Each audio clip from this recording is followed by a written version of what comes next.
Good morning. It's nice and 14 degrees in Oklahoma today. Thank you for being with me. You know, I have to go backwards to go forward. So we have unsuccessful, cooperative, overlapping.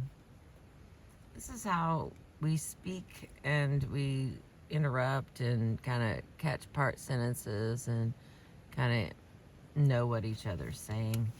It's really difficult to read this dialogue as a solo person here. I don't even have my dog today. So here we go. Thank you for being with me. The success of this brief conversation had nothing to do with whether or not speakers overlapped or interrupted. It was successful because the speakers had similar habits and attitudes about overlapping speech. The next example shows a segment of the same dinner table conversation that was not successful. Peter and I appear again here, but instead of Steve, we are talking to David, who has a high considerateness style. David, an American Sign Language interpreter, is telling us about ASL. As listeners, Peter and I use overlap and latching to ask supportive questions, just as I asked supportive overlapping questions of Peter and Steve in the previous example. Here, too, our questions show interest in what the speaker is saying rather than shifting focus, but the effect is very different. Pretty out there this morning. All right, so David starts. So, and this is the one that's Berkeley. This is the Berkeley sign for Christmas. Deborah interjects. Do you figure out those correspondence, or do? David then says, when you learn the signs, does somebody tell you? David says, oh, you mean watching it like? Deborah again says, cause I could imagine knowing that sign and not figuring out what it had anything to do with the decorations. David says, no. Why, you know that it has to do with the decorations. Deborah, because somebody tells you or you figure it out. David, no. Oh, you're talking about me. I know, it's rough to start with a lot of confusion, but there's more words and they're better. Hang with me. Okay. Deborah then says, yeah. David, or do you mean a deaf person? Deborah, you. David, me, someone tells me usually, but a lot of them I can tell. I mean, they're obvious. The better I get, the more I can tell. The longer I do it, the more I can tell what they're talking about without knowing what the... Deborah says, huh? Oh, that's interesting. David finishes with sign is. Peter then says, but how do you learn a new sign? David repeats, how do I learn a new sign? And then Peter says, yeah, I mean, suppose Victor's talking and all of a sudden he uses a sign for Thanksgiving and you've never seen it before. Oh, the drama. All right, let me continue. All Peter's and my comments are latched or overlapped on David's, as the arrows show. But only 2 of David's 7 comments overlap ours. Furthermore, these 2 utterances, one that was inaudible, shown by a question mark in slashes, and one in which David said no, are probably both attempts to answer the first part of my double-barreled questions. Do you figure out those correspondences and cause somebody tells you? David shows evidence of discomfort in his pauses, hesitations, repetitions, and circumlocutions.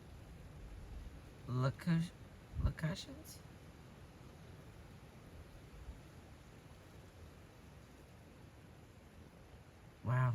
Another word I do not know how to say.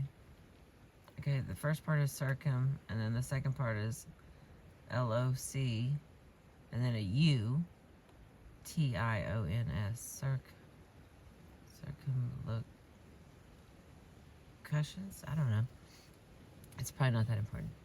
When I played the segment back for him, he told me that the fast pace of the conversation in general, and the questions in particular, had caught him off guard and made him feel borne in upon.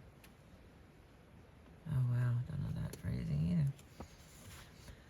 It is difficult for me to regard this conversation in merciless print because it makes me look overbearing. Yet I recall my goodwill toward David, who remains one of my closest friends, and my puzzlement at the vagueness of his answers. Comparing this effect on David to the effect on my machine gun questions on Stephen Peter, I was relieved to see that machine gun questions had exactly the effect I had intended when used with other high involvement speakers.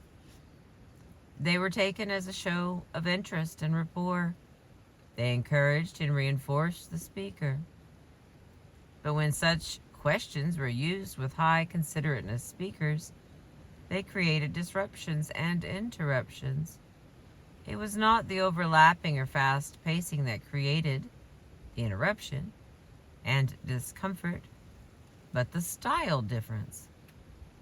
Style differences are the very basis of such terms as fast pacing and pausing, characteristics which, as fast pacing, are not inherent, but result from the styles of speakers relative to each other. I might add that as a result of doing this research, I learned not to use machine gun questions or cooperative overlapping with people who do not respond well, a tangible benefit of understanding conversational style.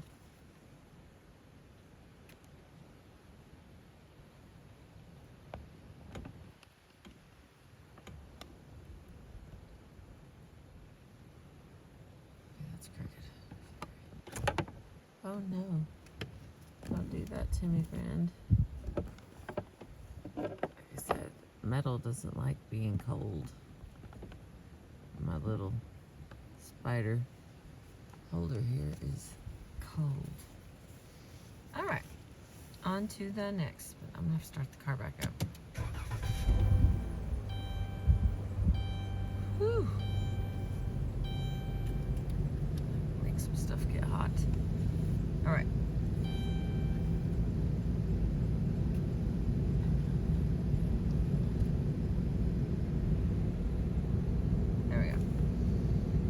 All right, cultural differences.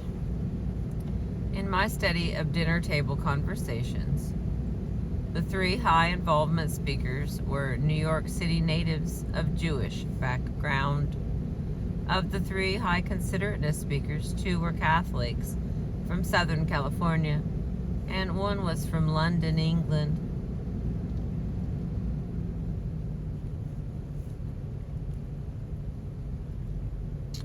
Although a sample of three does not prove anything, nearly everyone agrees that many, obviously not all, Jewish New Yorkers, many New Yorkers who are not Jewish, and many Jews who are not from New York have high involvement styles and are often perceived as interpreting in conversation with speakers from different backgrounds, such as the Californians in my study. But some Californians expect shorter pauses than many Midwesterners or New Englanders. So in conversations between them, the Californians end up interrupting, just as I was considered extremely polite when I lived in New York, but was sometimes perceived as rude in California. A polite Californian I know was shocked and hurt to find herself accused of rudeness when she moved to Vermont. The cycle is endless. Linguists Ron and Suzanne Scullin show that Midwestern Americans may find themselves interrupted in conversations with Easterners, become aggressive interrupters when they talk to Athabascan Indians who expect much longer pauses. Many Americans find themselves interrupting when they talk to Scandinavians, but Swedes and Norwegians are perceived as interrupting by the longer pausing Finns, who are themselves divided by regional differences with regards to length of pauses and rate of speaking. As a result, Finns from certain parts of the country are stereotyped as fast talking and pushy, and those from other parts of the country are stereotyped as slow talking and not smart. According to Finnish linguist Jaakko Lehtonen and Katie Savajara, anthropologists have written about many cultures in the world. While talking together is valued in casual conversation, this seems to be the norm in more parts of the world than the Northern European norm of one speaker speaks at a time. Carl Reisman coined the term another word. I'm telling you, this book's starting to get all wordy. Okay. Okay. Let's see, where's this word? Carl Reisman coined the term contrapunctual conversations to describe the overlapping style he observed in Antigua. Karen Watson borrowed his term to describe Hawaiian children's verbal routines in which they jointly joke and engage in talk story. Watson explains that for these children, taking a turn is not a matter of individual performance, but partnership in performance. Michael Moorman makes similar observations about Thai conversation. Riko Hayashi finds far more simultaneous speech among Japanese speakers in casual conversation than among Americans. Jeffrey Schultz, Susan Florio, and Frederick Erickson found that an Italian-American boy who was considered a serious behavioral problem at school was simply chiming in as was appropriate and normal in his home. All of these researchers document overlapping speech that is not destructive, not intended to exercise dominance, and violates others' rights. Instead, it is cooperative, a mean of showing involvement, participation, connection. In short, simultaneous talk can be rapport talk.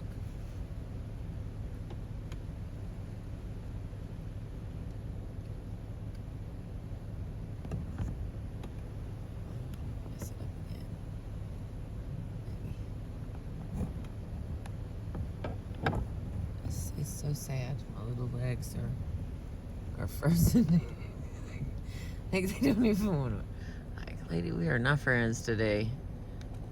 You brought us out here in the cold. Since the car's running, I can move. Try to get us a little closer to the sun.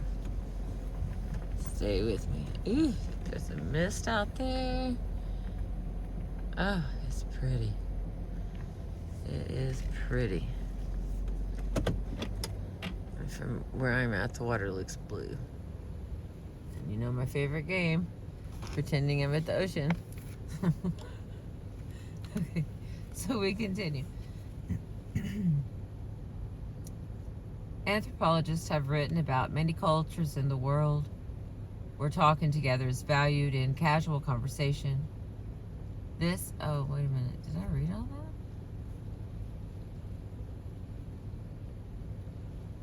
that? I did. I read all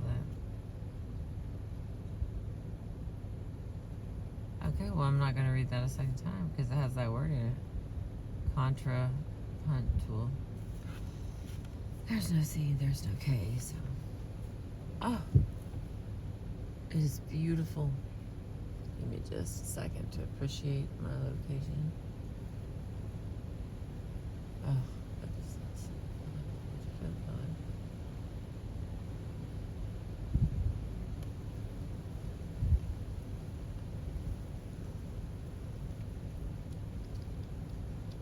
Somewhere in the middle.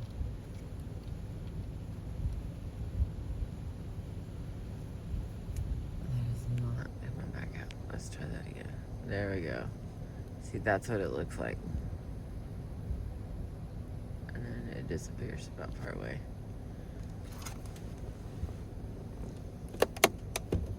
Oh, like my mirror's so cold, doesn't even want to close. I appreciate you. It's like the line of the sun coming up. I'm gonna fool around here and kick us out and have to have a partial.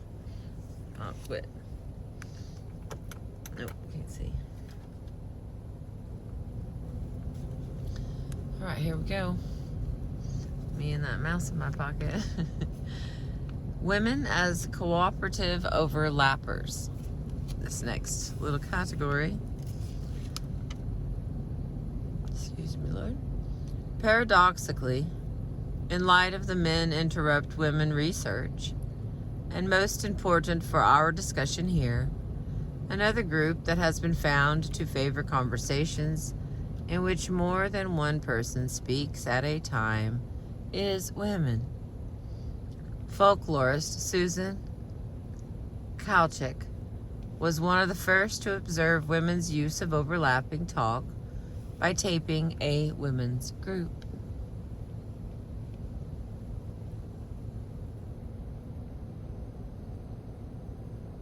Seriously. Come back to me, yellow.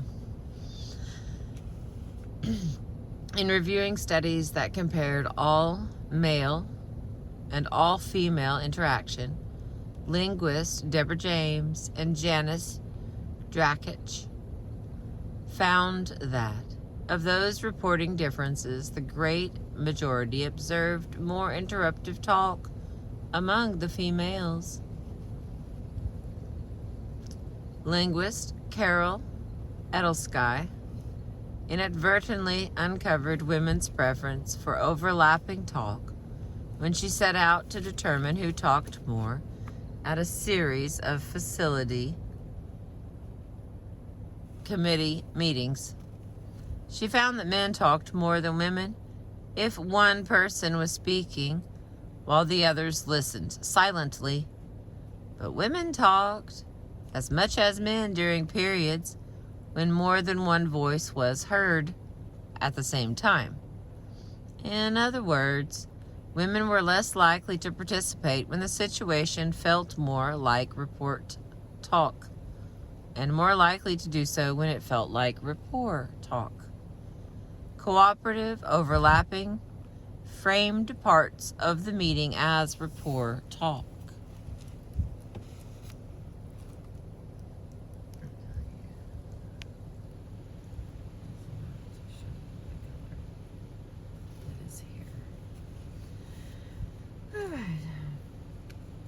The following is an example of women in casual conversation, overlapping in a highly cooperative and collaborative way. It comes from a conversation recorded at a kitchen table by linguist Janice Horniak, who was a party to the conversation.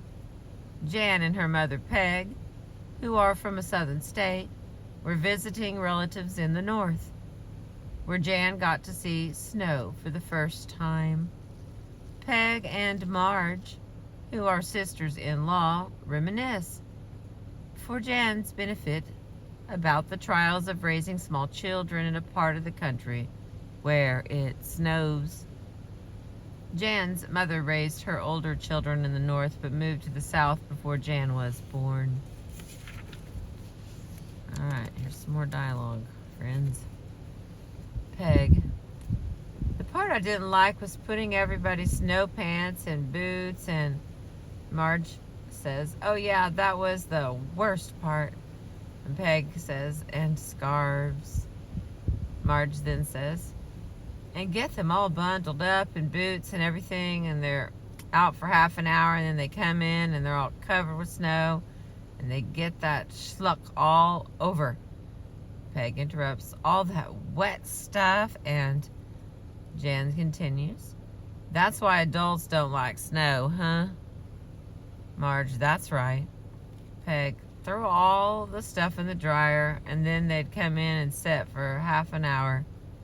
Marge, and in a little while, they'd want to go back out again. Peg then continues, then they want to go back out again. As in the conversations among Steve, Peter, and myself, presented above, all three speakers in this example initiate turns that either latch onto or intrude into others' speakers' turns. Like Denise and Stacy, and like Steve and Peter in earlier examples, Peg and Marge play a conversational duet. They jointly hold one conversational role, overlapping each other without exhibiting or reporting resentment at being interrupted. Horniak points out that even more intriguing fact that these speakers often end a comment with the conjunction and, creating the appearance of interruption when there is none, as when Peg says, all that wet stuff, and Horniak claims that this strategy is used by many speakers in her family and is satisfying and effective when used with each other. She is criticized, however, for using the same strategy among others, who protest that it confuses them. They may even get the impression that someone who ends a sentence with "and" doesn't know whether or not she is finished. Oh, that's funny. I think I write and finish things with "and." I know I started. My English teacher said you can start a sentence with and A-N-D. That was a really long time ago. I still love you, Miss Lucy. Okay. Why would anyone want to create the impression of interruption when there is none? One reason that speakers from some cultural groups leave little or no pause between turns is that they see silence in friendly conversation as a sign of lack of rapport. Overlapping is a way to keep conversations going without risking silence. I should note, though, that Horniak and the family members she taped do not speak loudly or quickly at all or all at once. Their overlaps, though frequent, are brief. Ending sentences with "and" is a way to achieve the appearance of interruption when there is minimal overlap. Though Horniak feels the strategy of creating the appearance of overlap by ending a sentence with "and" is peculiar to her family, others have commented that they know people who do this. At least one man I spoke to said that his mother, to his father's chagrin, regularly ends her comments with and that her mother and all her sisters do it too, but her father and brother don't. This man also considered this a family style. Although it clearly does run in families, the style seems to result from a combination of gender and culture. Gender and culture also dovetail into another example of the false appearance of interruption. William Labov and David Fanshel, in a study of therapy sessions between a 19-year-old patient called Rhoda, and a social worker, show that Rhoda never ended a speaking turn by falling silent. Instead, when she had said all she wanted to say, she began to repeat herself. Her repetitions were an invitation to the therapist to begin speaking by interrupting her. Both client and therapist were New Yorkers and women. And the next one, cultural explanations, a mixed blessing.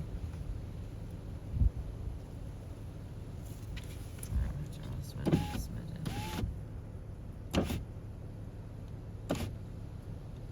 we go. I have to turn the heater back up. Okay, there we go. The realization that people with similar cultural backgrounds have similar ways of talking often comes as a revelation and a relief to people who thought they had personal quirks or maybe even psychological problems. For example, a Greek American man I interviewed for a study of indirectness in conversation had been told by friends and lovers throughout his life that there was something wrong with him.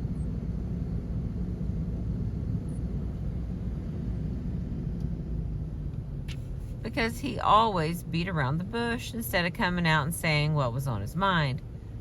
He told me that his parents spoke that way, and I told him that I had found that Greeks often tended to be more indirect than Americans, and Greek Americans were somewhere in the middle.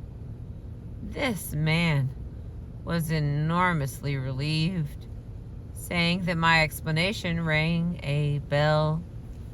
And he went on to say, I see it as either something heroically different or a real impediment. Most of the time I think of it as a problem, and I can't really sort it out from my family and background. I don't know if it's a Greek. I just know that it's me, and it feels a little better to know that it's Greek. Viewing his family style as an ethnic style relieved this man of the burden of individual pathology, otherwise implied by being different from most of the people he communicated with.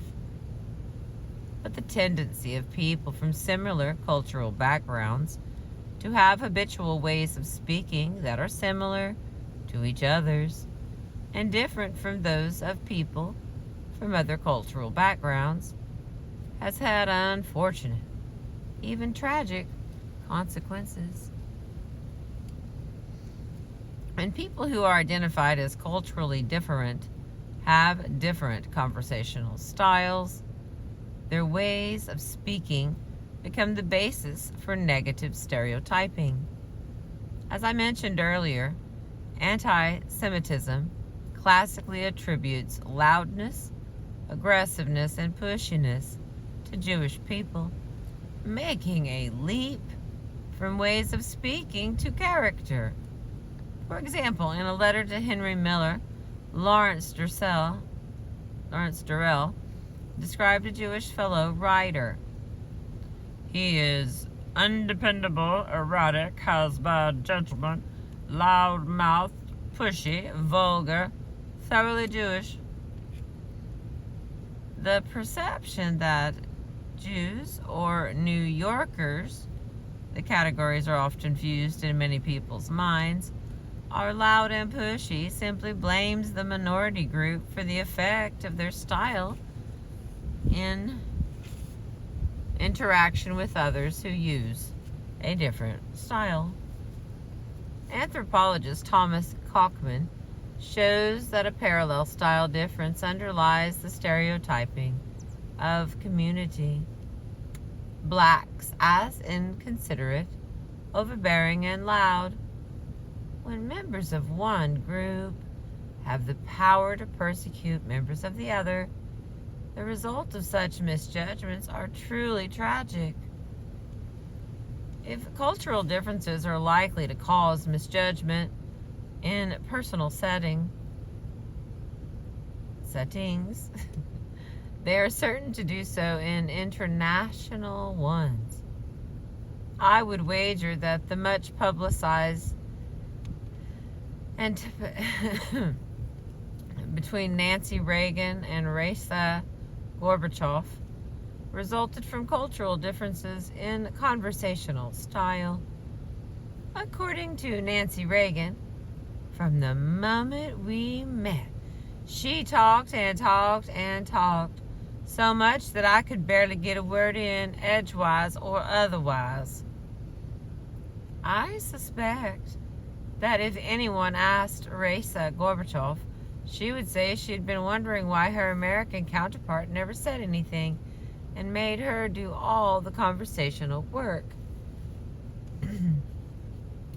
Of course, not all Russians or Jews or New Yorkers are high involvement speakers. Many use the style in some situations, but not in others. Some have erased, modified, or never used such styles at all. No group is homogeneous. For example, the high involvement style I described is more common among East European than German Jewish speakers. But many Jewish speakers do use some variety of high involvement style in some situations, as do many Italian, Greek, Spanish, South American, Slavic, Armenian, Arab, African, and Cape Verdean speakers, and members of many other groups I have not mentioned. And the next, a word of caution. The juxtaposition of these two lines of inquiry, gender and interruption on the one hand, and ethnicity as conversational style on the other, poses a crucial and troubling dilemma. If it is the theoretically wrong-headed, empirically indefensible, and morally insidious to claim that speakers of particular ethnic groups are pushy, dominating, or inconsiderate because they appear to interrupt in conversations with speakers of different, more mainstream ethnic backgrounds, can it be valid to embrace research that proves that men dominate women because they appear to interrupt them in conversation?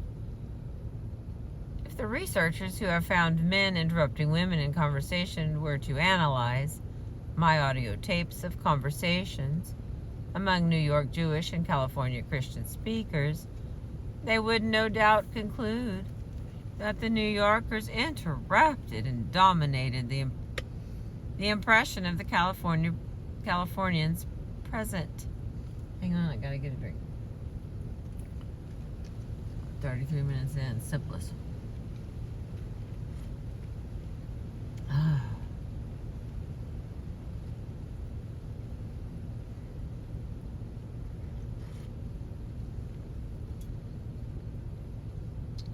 Here comes some birds.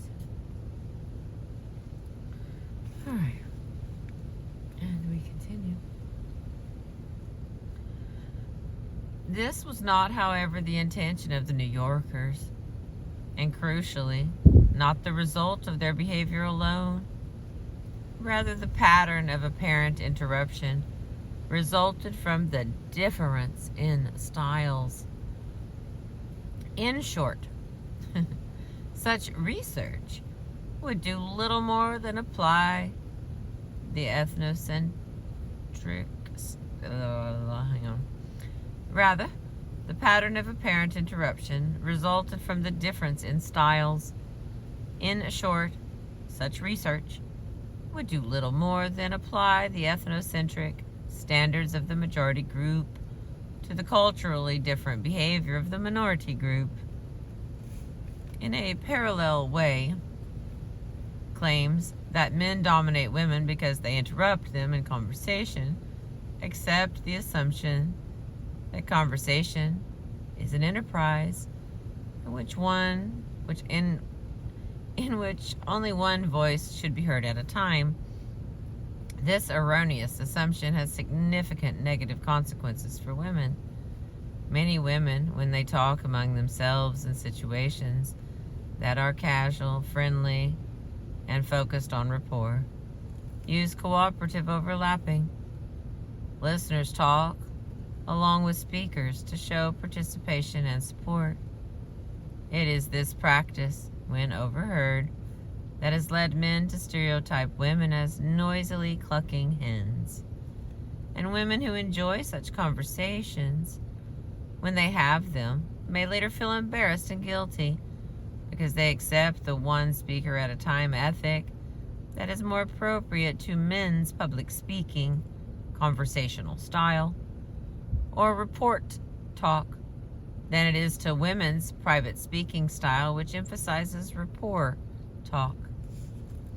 Juxtaposing research claiming that men interrupt women with my study of dinner table conversation provides a linguist parallel, but a political contrast.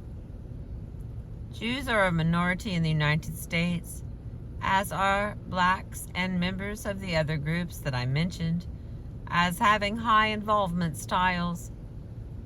Minorities are at a disadvantage, but in the male-female constellation, it is women who are at a social and cultural disadvantage. This transforms the political consequences of blaming one group for dominating the other. Most people would agree that women as a class are dominated by men as a class in our culture, as in most of, if not all, cultures of the world. Therefore, many would claim that viewing gender differences as cross-cultural communication is copping out, covering up real domination with a cloth of cultural deference. Though I am sympathetic to this view, my conscience tells me that we cannot have it both ways. If we accept the research in one paradigm, the men interrupt women one, then we are forced into a position that claims that high involvement speakers such as blacks and Jews, and in many circumstances women, are pushy, aggressive, or inconsiderately or foolishly noisy. The consequences of such a position are particularly dangerous for American women of ethnic or regional backgrounds that favor high involvement conversational styles. The United States witnessed a dramatic example of just such consequences when Geraldine Ferraro, a New Yorker of Italian extraction, ran for vice president and was labeled a bitch by Barbara Bush, a woman of more mainstream background. The view of high involvement style as dominance, taken from the men interrupt women paradigm, yields the repugnant conclusion that many women, including many of us of African, Caribbean, Mediterranean, South American, Levantine, Arab, and East European backgrounds, are dominating, aggressive, and pushy, qualities that are perceived as far more negative in women than in men.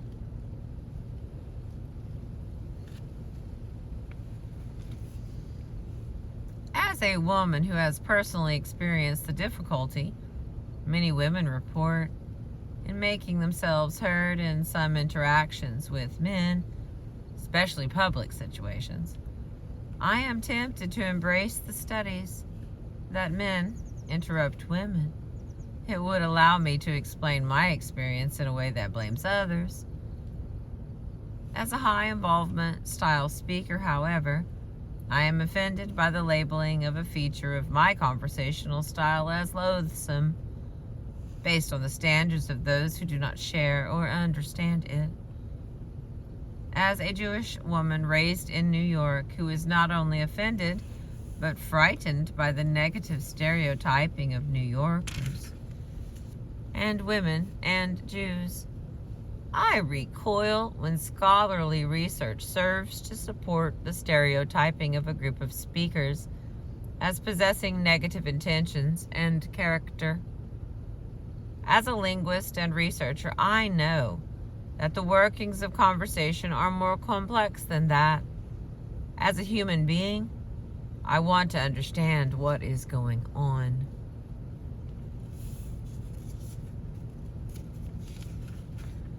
Alright, my friends, we've only got a few pages left here. Like, okay, 1, 2, 3, 4, 5. Okay, it's 6 pages. Because I doubled the math. Because I don't like to do math when I'm reading. Alright, here we go. Oh my lordy. Who's interrupting? Question mark.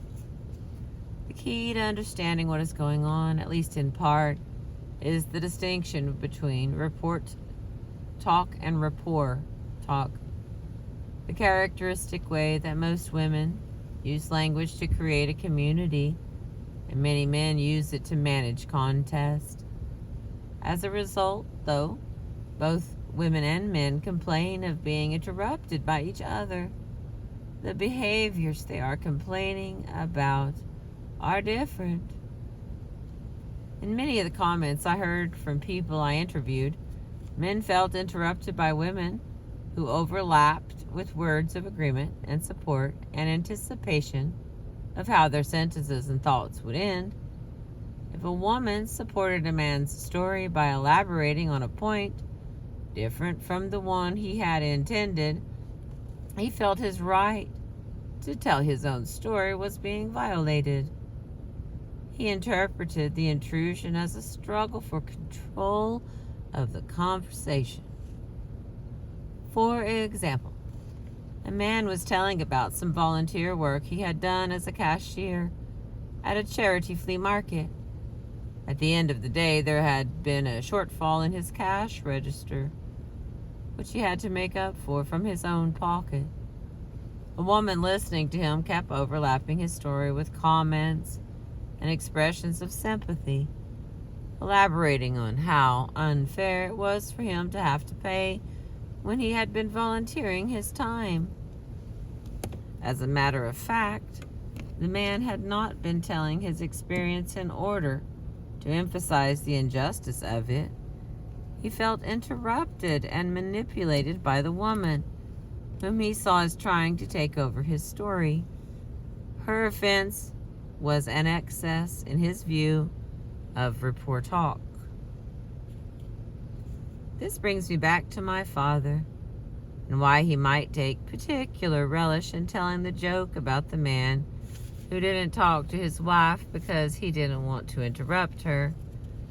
My father believes that only one person should speak at a time. As a result, he often has a hard time getting the floor in conversations involving my mother, my 2 sisters, and me. Since we overlap and do not leave pauses between our comments, he also feels that once he begins to talk, he should be permitted to continue until he is satisfied that he has explained his ideas completely. My mother and sisters and I feel that in a casual conversation among friends or family, it is acceptable to chime in when you think you know what others are getting at. And if you're wrong, they are free to correct you. But if you're right, everyone prefers the show of connection and rapport that comes from being understood without having to spell everything out. My father's view of this situation surfaced some years ago. When he was talking and my mother chimed in, he wistfully sighed and said to my mother, "You have an advantage, dear. If I want to say something, I have to wait until no one else is talking. But you can say what you want whenever you think of it." For her part, my mother can't understand why my father needs special privileges to say something. Why doesn't he just jump in like the rest of us? And I can recall feeling as a teenager that listening to my father, who is an attorney, explain something to me was like hearing a summation to the jury. So both the men and the women in my family feel oppressed at times by others' way of talking. He because he is interrupted and doesn't find the pauses he needs to enter the conversation, and we because he forbids and eschews overlaps and won't just take part like everyone else. The women in the family value overlaps and interruptions as shows of involvement in rapport talk, and the man in the family values not being imposed on in report talk.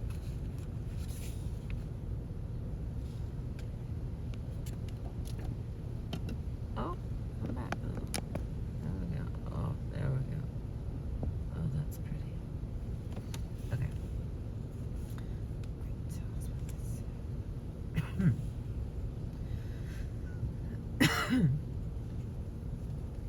And he approaches casual conversations at home more like report talk than the women do. Then what is the source of women's complaints? That they are interrupted by men? Just as my sisters, my mother, and I expect my father to toss out brief comments like the rest of us. Men who approach conversation as a contest in which everyone competes for the floor might be treating women as equals, expecting them to compete for the floor like everyone else. But women are far less likely to do so, since they do not regard conversation as contests and have little experience in fighting for the right to be heard. Quite the opposite. Elizabeth Aries found that women who talked a lot in discussion groups often invited quieter group members to speak. Oh, there's the sun. Oh, hallelujah. Still 14 degrees though. All right, let's try and get another one in here in this under an hour. So close. There's 2 left, but let's see what we got here, friends. Uncooperative overlapping. Whereas women's cooperative overlaps frequently annoy men by seeming to co-opt their topic, men frequently annoy women by usurping or switching the topic. An example of this kind of interruption is portrayed in You're Ugly Too, a short story by Lori Moore. The heroine of this story, a history professor named Zoe, has had an ultrasound scan to identify growth in her abdomen. Driving home after the test, she looks at herself in the rearview mirror and recalls a joke. Here she goes. She thought of the joke about the man who visits his doctor and the doctor says, "Well, I'm sorry to say you've got 6 weeks to live." "I want a second opinion," the guy says. "You want a second opinion? Okay," says the doctor. "You're ugly too." She liked that joke. She thought it was terribly, terribly funny. Later in the story, at a Halloween party, Zoe is talking to a recently divorced man named Earl, whom her sister has fixed her up with. Earl asks, "What's your favorite joke?" And this is what happens next. My favorite joke is probably, okay, all right, this guy goes into a doctor's office and I think I know this one, interrupted Earl eagerly. He wanted to tell it himself. Guy goes into the doctor's office, and the doctor tells him he's got some good news and some bad news. That one, right? I'm not sure, said Zoe. This might be a different version. So the guy says, give me the bad news first. And the doctor says, okay, you've got 3 weeks to live. And the guy cries, 3 weeks to live, doctor? What is good news? And the doctor says, did you see that secretary out front? I finally was intimate with her. Zoe frowned.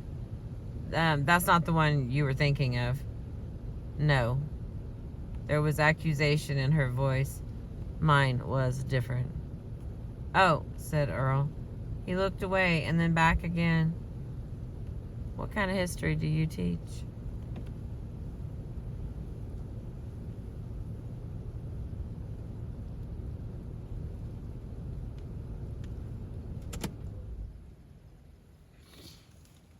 When Earl interrupts Zoe, it is not to support her joke, but to tell her joke for her. To make matters worse, the joke he tells ain't just different, it's offensive. When he finds out that his joke was not the same as hers, he doesn't ask what hers was. Instead, he raises another topic entirely. What kind of history do you teach? Most people would agree that Earl's interruption violated Zoe's speaking rights, because it came as Zoe was about to tell a joke and usurped the role of joke teller. But Zoe yielded quickly to Earl's bid to tell her joke. As soon as he said some good news and some bad news, it was obvious that he had a different joke in mind. But instead of answering no to his question, that one, right? Zoe said, I'm not sure. This might be a different version, supporting his bid and allowing for agreement where there really was disagreement. Someone who viewed conversations as a contest could have taken back the floor at this point, if not before. But Zoe seemed to view conversation as a game requiring each speaker to support the other's words. If they had known each other well enough to argue about this later, Earl might have challenged, why didn't you stop me when you saw I was going to tell a different joke instead of letting me go on and then getting mad? Another part of the same story shows that it is not overlap that creates interruption, but conversational moves that wrench a topic away from another speaker's course. Zoe feels a pain in her stomach, excuses herself, and disappears into the bathroom. When she returns, Earl asks if she is all right, and she tells him that she has been having medical tests. Rather than asking about her health, Earl gives her some food that was passed around while she was in the bathroom. Chewing, she says, with my luck, it'll be a gallbladder operation. Earl changes the subject. So your sister's getting married. Tell me, really, what do you think about love? So Zoe begins to answer.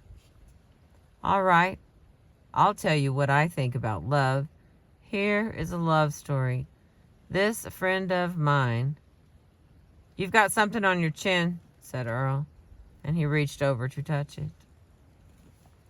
Like offering food, taking something off someone's face may take priority over talk, but doing so just as Zoe starts to tell a story seems like a sign of lack of interest in her story and lack of respect for her right to continue. Furthermore, this is not an isolated incident, but one in a series.